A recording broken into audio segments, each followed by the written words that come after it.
creativity, confidence, self-esteem, critical thinking.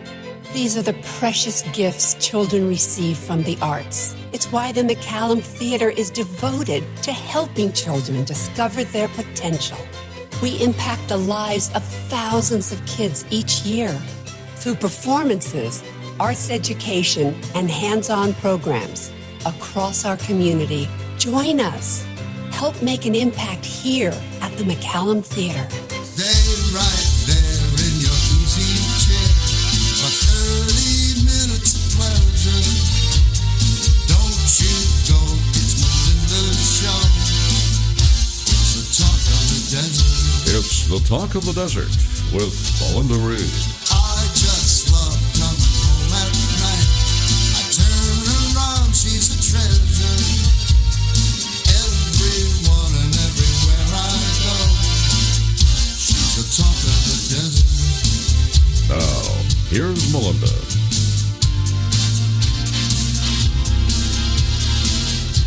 Well, Talk of the Desert is on location, and I do some amazing things. I can't believe I am on the stage of the McCallum Theater in Palm Desert because there have been so many huge names on this stage. But joining me is the president and CEO of the McCallum Theater, Mitch Gershenfeld. Mitch, welcome back to Talk of the Desert. Well, I'm so glad that you're here on our stage. Well, and you were celebrating the 28th season of the McCallum Theater. Absolutely, and it's been a great season so far. We're looking forward to lots of wonderful things in 2016. And I want to promise you, I will not sing or dance or even try to clap with the audience because I have no rhythm at all. Well, you know, when we bring people for tours on the stage, I always tell them that now is the time. If you ever wanted to sing or dance or do anything on stage, now's the time to do it. So when the cameras are off, you can do all your performing. I can, huh? Absolutely. Okay. I won't tell you when I was a child what I used to do. On the flying hearth in front of the fireplace, I used to sing and dance. I was out of tune, and I could only lift one leg at a time. Well, that's still fine. You're always welcome here on our stage. Thank you, thank you, thank you. And introduce the handsome young man sitting next to you. Sure. This is Chad Hilligus, and Chad is our sponsorship manager. Chad's been with us for a little over a year, has had a wonderful career as a performer, and now is very fortunately for us working here at the McCallum. So what's your talent, Chad? Well, I was actually, before I came to be on staff here at the theater, I was actually one of the 10 tenors. I toured with the 10 tenors for 3 years. So now the 10 tenors is only 9 tenors, is that right? Yeah, they changed everything. I messed the whole thing up. Really? No. Well, no, that's fantastic because the 10 Tenors is one of the big shows here at the McCallum. They've had 21 sold-out performances here at the McCallum, and Chad was here on stage with them, I think, twice. And he had been talking about going into the administration side of the business, and we decided to make him part of the McCallum family. We're really glad we did. So where did you move from to do this? New York City about 1.5 years ago, so quite a little change of pace here. Yeah. Have you been through a summer yet here? I have, 2 summers actually. Oh, good. My first day was in the middle of July. It was 116 degrees on move-in day. Oh, lovely. Not the wisest decision on my part. But. Yeah, well, that's okay. Well, welcome to the Desert, the McCallum Theater. Thank you. Now, explain what an event sponsorship manager does. Sure. So basically, at the McCallum, we have a program where individual donors can underwrite and become the show sponsor of individual shows. And the entire evening is dedicated to that donor. It gives them the opportunity to invite their friends and have a reception after the show where they get to meet the artist, get some photos taken. It's a really unique experience for our donors. And they get to go in the green room here. The green room. And it actually is a little bit green, isn't it, Mitch? We have a little touch of green. You know, I've been to theaters all over the world for years and years. There's only 2 theaters I've ever been in where the green room is actually painted green.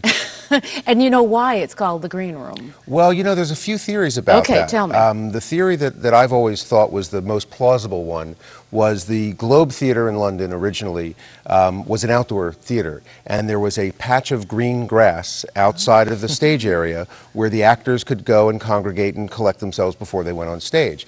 And when the theaters then became enclosed, they would always have a room that served the same purpose, and it became known as the Green Room. Now, whether that's true or not, I have absolutely no idea, but I'm sticking with that explanation. See, a little bit behind the stage, behind the scenes information here. I heard that it's because at the NBC studios in Manhattan, that the room for the celebrities to wait in to go onto the TV or whatever was painted green.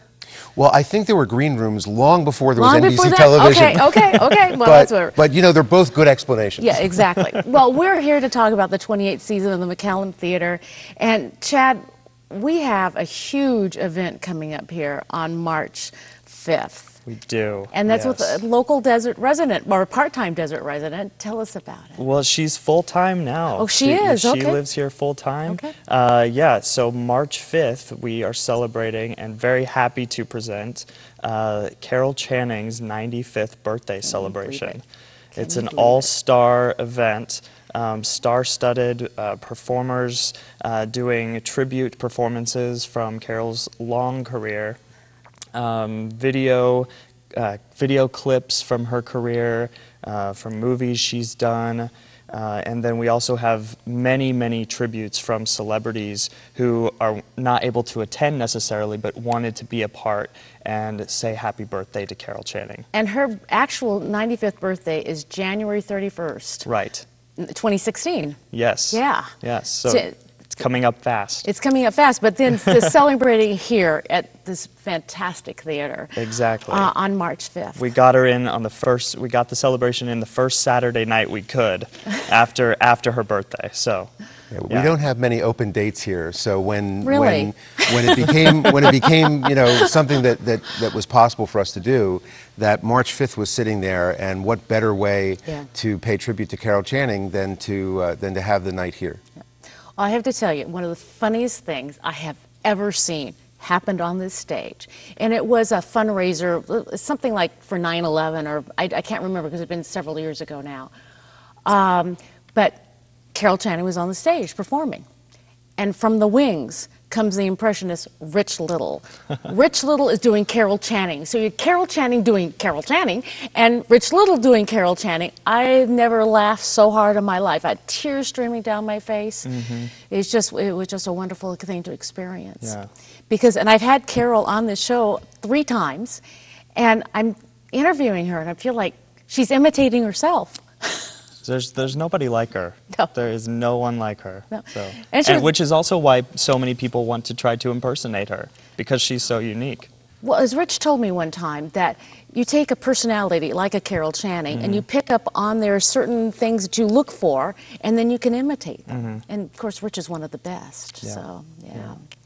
Okay, well, so we've got to get tickets, which is 760-340-ARTS. And I know you like to use the numbers better. And we'll put it up on the screen. Either way, 2787 or ARTS, Yes, either way. Yes. And websites, McCallumtheater.com. .com. And got a fantastic season. Let's talk about the season that's coming up here in 2016. Well, there's some great shows coming up, as always, but we're really excited. One of the things that's coming up very shortly is the first national tour of Pippin. And this is the new production that's on Broadway. Well, it just closed on Broadway, but this is a phenomenal production because it incorporates elements of Cirque.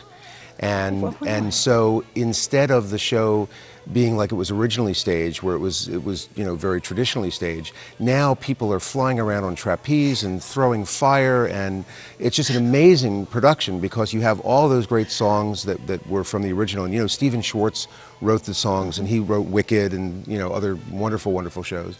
So the music is terrific, but now you have this added element of Cirque. And one of the interesting characters in the show is the grandmother. And in the original production in 1974, the grandmother was played by Irene Ryan, who was Granny on the Beverly Hillbillies. Yes. And she had a song, and she sang the song while seated in a wheelchair. Well, now the same character, the grandmother, sings the song while flying upside down on a trapeze. Now, On Broadway, the role was played by Andrea Martin, it was played by Lucy Arnaz, and here it's going to be played by Adrienne Barbeau. And so I think that's going to be fantastic, seeing her swinging upside down on the trapeze, singing the song. And we also have John Rubinstein, who was in the original production, but now plays the older character part. So it's a beautiful show, and I think it's not as well known as some of the other shows that we have this season, like The Producers or Riverdance or Jersey Boys. but Pippin it's a wonderful show, and I really hope people will come out and see it, because I think they'll really enjoy both the action and the songs, but also this beautiful cirque element that's in the show. Well, it sounds like it's a totally twist on the Broadway play, but I thought you didn't allow somebody to smoke on the stage here. Well, we have to have special permission from the fire marshal, and all of the flames and things are all very, very controlled, and so the only thing we have to remember to do is turn off the smoke detectors that are up in the rafters there when they light the flames. Yeah, I would think so. That would be not a good thing for them to be going off during the show. But it's real fire. I mean, it's an amazing process that they use, and also the safety element that they use, very, very well controlled. So looking forward to that. We're not going to set anything on fire except the stuff that's supposed to be on fire. You sure about that? Absolutely, absolutely. But one of the other things we're doing this season that I'm so pleased is that we're celebrating the 100th birthday of Frank Sinatra. Yes. And the world has gone crazy, but the desert has gone especially crazy. Well, how could we not? Right, exactly. He's buried here. Here was someone who was so iconic, and many people in our audience knew Sinatra, or everyone has a story about Sinatra. I know you have stories about Sinatra.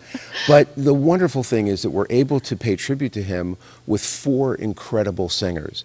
I wanted to do something where I didn't want to do an impersonation. We've had a Rat Pack show here before, and there are plenty of folks that do great impersonations of Frank Sinatra.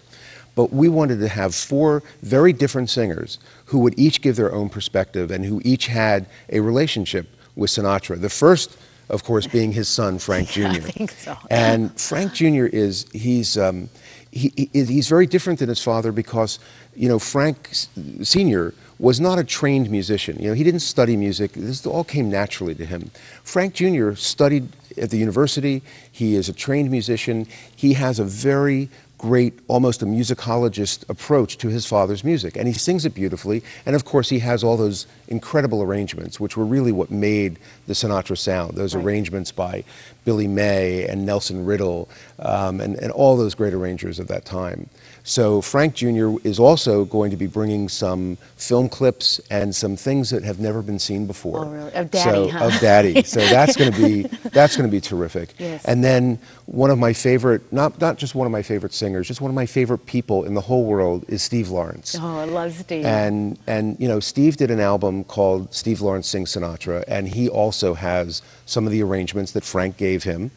And Steve is just one of the most beautiful natural voices that you could ever hear, and he sings this music with such grace and elegance and beauty. I can't wait to be at this show with Steve Lawrence. Valentine's Day And that's here going at to the be on McCallum Valentine's Day. Theater Yeah. with handsome Steve Lawrence. What a sweetheart he is. Now, I know knew Steve and Edie. No, Steve knew Edie. Yeah. And you said this is the first time he's actually performed since she's been gone. It is. It's the first time he's performing in public since Edie passed. And the wonderful thing is that he told me that he would only do this at the McCallum. Really? Because he had such great moments here with Steve and Edie, and he loves the theater, he loves the people, and we're just so honored that he's going to do that. Well, and there's an intimacy here at the McCallum. I've been on several stages all the way across the country, but there's an intimacy here, and the audience feels like you're up on the stage with the performer, and the performer feels like you're part of the audience. Sure, sure. Yeah. It's 95 feet from the stage to the very last seat in the auditorium, and most theaters are 2 or 3 times that distance. So it does have that sense of intimacy, not just for the audience, but the performer sees that too, and the performer feels that. Jack Jones, another great he is a local desert great resident. desert icon. Yes. When I talked to Jack about doing a show honoring Frank Sinatra, he was a little hesitant at first. And then we talked about it, and he decided that he would go all the way. And so he commissioned beautiful arrangements and put out a new album of these beautiful arrangements. So he'll be here with the big band, and this will just be, you know, fantastic. Patrick Williams did the arrangements, a fantastic arranger and composer. And then the fourth artist that we have is another favorite here in the desert, and that's Michael Feinstein. And Michael has his own, you know, sort of take on Frank Sinatra's music. He doesn't sound like Sinatra. He's not even necessarily stylistically, but he sings those songs with the kind of passion and the musical phrasing that I think honors Frank Sinatra very, very well. Well, doesn't he have something called the Sinatra Project that he's been doing? He does, and he got together with a wonderful arranger, Bill Elliott, and they did this album, the Sinatra Project. And this is going to be a great way to sort of highlight the four artists that are going to tribute Frank Sinatra in our season. And here in the desert, where in the Mr. desert. Sinatra is buried and loved his home on Frank Sinatra Drive. Absolutely. But I have to tell you something about Michael. It was really cute. A few years ago, he called me up and he sang the song Melinda to me. And nobody knows this song, Melinda, but he sang it to me on the telephone. I felt very honored that he did that.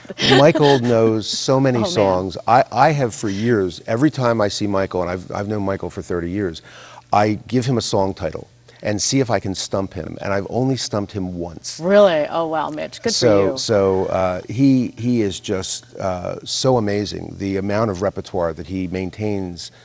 He told me he could do an entire month of shows and never repeat a song. So that's pretty amazing. Well, obviously, he's very talented. Well, thank you for sharing about celebrating Frank Sinatra's 100th birthday here at the McCallum. We're going to take a quick break, and then we'll come back and talk about the 28th season, more about the 28th season here at the McCallum. Don't touch that dial. Melinda and her guests will be right back. You can always see something extraordinary that inspires you here. It captivates, thrills, and delights us.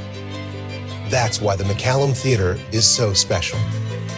Here you can see award-winning Broadway musicals and plays, sparkling performances by the biggest stars, and all the best from the world of music, dance, and comedy. So come, join us, right here at the McCallum Theater. She's the talk of the desert. Now, let's get back to Melinda and the second half of the show. Well, we're back talking about the 28th season of the McCallum Theater with Mitch Gershenfeld and Chad Hillegas and Hillegas. I think I said it wrong. Sorry. You got it right the second time. I got it right the second time. Good. Second time's a charm this time. But, Mitch, before we start talking about the rest of the season here at the McCallum, you've got so many fundraising events because this beautiful theater can't support it by itself by just selling tickets. Well, it's true, and we are a nonprofit organization. I think there are people that don't know that about us. We have to raise about 40% of our annual budget through philanthropy, and of course we are fortunate to be in such a generous community, and we have a lot of different programs that support philanthropy. We have an education program which is really pretty amazing, and that's another thing that I think a lot of people don't know about us. We serve over 40,000 young people a year through our education program, and it's not just bringing the kids in the theater, it's going out into the schools as part of the general curriculum and teaching them about the arts. And in this community where we're not in a major metropolitan area, so we don't have the big organizations, so when those students are touched by our education program, it's very often the first time that they are touched by the arts, and it's transformative. So that's part of our fundraising efforts, and we have a wonderful organization called the Muses and Patroness Circle, who are a wonderful group of women. There's over 350 members of the Muses, and they do events and raise money that specifically go to support our education program. Well, I remember as a child, I mean, going to theaters as field trips, but a lot of schools don't do that anymore because they can't afford to do it. So we got to take the arts education to them, and you never know, there may be a valiant virtuoso in one of those classrooms. It's true, and as I said, this is transformative, and we've had people that participated in our education program that were so inspired that they went on, became proficient in one area or another, and went on to go to university or go into a professional track to really become a performer in the arts, which is wonderful. And Chad, talk about the Carol Channing Fund. So in relationship to this tribute show for Carol Channing's 95th birthday, we're really happy to announce that we're establishing here at the McCallum the Carol Channing Fund for Arts and Education. Fantastic. And this is just a fantastic way. We've had so many calls, and we've been flooded with emails and phone calls of people from all over the world asking how they can become involved, how they can somehow honor and pay tribute to this incredible woman. And so we made this decision, and people are really excited about it, and it's an opportunity for people to donate in Carol's honor to the theater, and these funds will go to continually support arts and education here at the McCallum, and also these students that Mitch just spoke about. And arts education is a huge passion of Carol. She's been involved in trying to have greater funding, and even on a national level, arts education has always been a passion of hers. So this is a great honor for us to be able to pay tribute to her in this way, and to have those funds go specifically to help the educational programs that we do. Well, she and her husband, who is now deceased, Harry Collegian, they were passionate about this, and I interviewed them several times about this project that they were working on. So I'm sure she's thrilled that you'll be able to do something. She is. She's for very her, excited. Celebrate her 95th birthday. Absolutely. Yeah, exactly. Absolutely. Now, while we're talking about the 95th, you've got some special guest stars that are coming up on the show. We do. As I mentioned before, it's a pretty star-studded event, and it's been fun to look over Carol's career and look at this is her 75th year in the entertainment industry. And so she's not only turning 95, but we're also celebrating 75 years of this woman's career. And it's been really exciting to look over that span and choose the songs for the program, and then go into the entertainment industry and think, who would sound good on this song, and who would do a really nice job. And we have some really exciting people lined up. Kristen Chenoweth, yes, who we all know and love, will be here. Alan Cumming, who just co-hosted the Tony Awards with Kristen Chenoweth this last year. He'll be here as well. We have Florence Henderson. Love Florence. Love her. Cloris Leachman will be here. Gavin MacLeod. Gavin. Yes, yes. And then local favorite Lily Tomlin, who also will be here this season for her own sold-out show. It's already sold out? It is. Yay. Yeah. So she'll be here, and then her show is about 4 weeks later on April 1st. Not ironically, I'm sure. It's a good day for April Fool's I Day. promise she'll actually be here. It's not a joke. It's not a joke. Yeah. Cute. But we also have some other fundraising, like there's the Founders and there's the President's Circle. Sure, we have different levels of giving, and people can become a member of the McCallum for just $75. And there are certain benefits, the biggest of which is that you get to purchase your tickets in September a day before the rest of the public. And because tickets are at such a premium here, we sell out 86% of our shows. That's a big perk for people to become members, but all the way up to our wonderful founders level donors, and we have a founders room where they can congregate before shows and an intermission. We have founders dinners so they can have a lovely dinner and then go right into their seat in the theater. There's lots of different programs, but it's we are really for the entire community. One of the things that we have been participating in for the last couple of years is a grant that we got from the Irvine Foundation, which has been funding something called the Chrysalida Project. And we have been out in the East Valley, and we're helping the arts community in the East Valley find their artistic voice and help them to express that in a more significant way. And in May, we're going to have the very first performance of East Valley Voices Out Loud.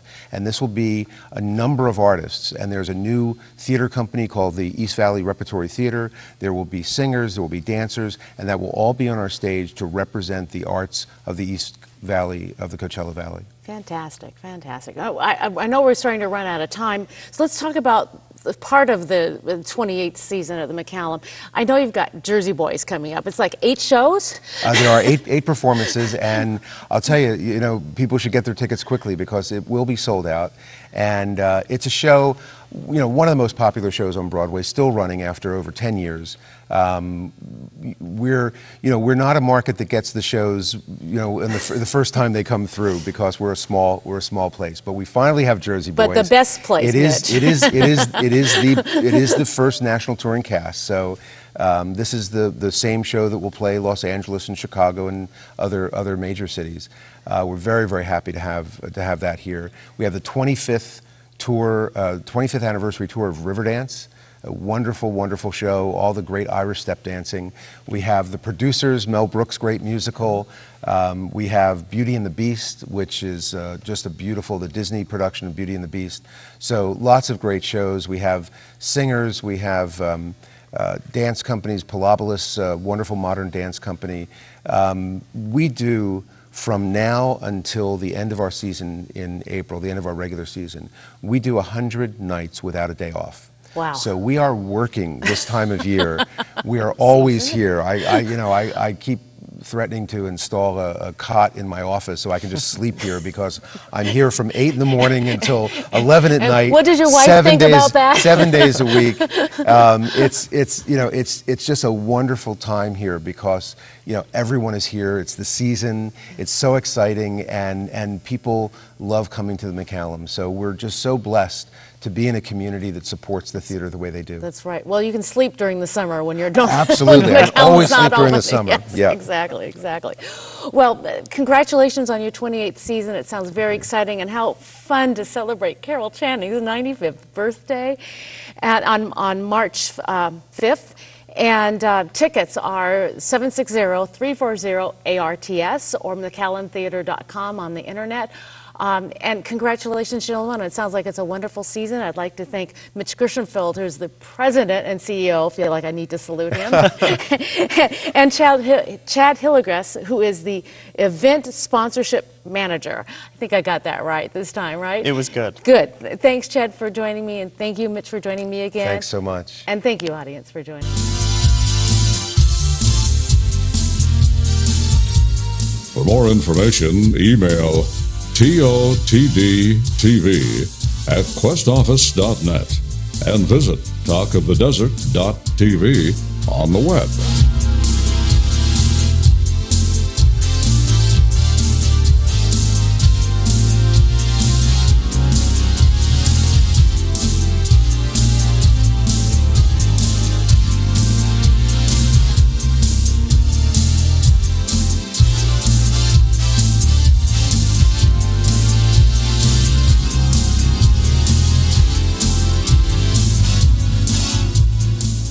Enrich your life and be inspired at the McCallum Theater. At the heart of our community is a unique place that nurtures the creative spirit inside us all. We welcome the best artists and shows with stunning acoustics and luxurious surroundings. To our one-of-a-kind, state-of-the-art performing arts center. We hope you'll come experience this unique world-class venue with us. This is the McCallum Theater.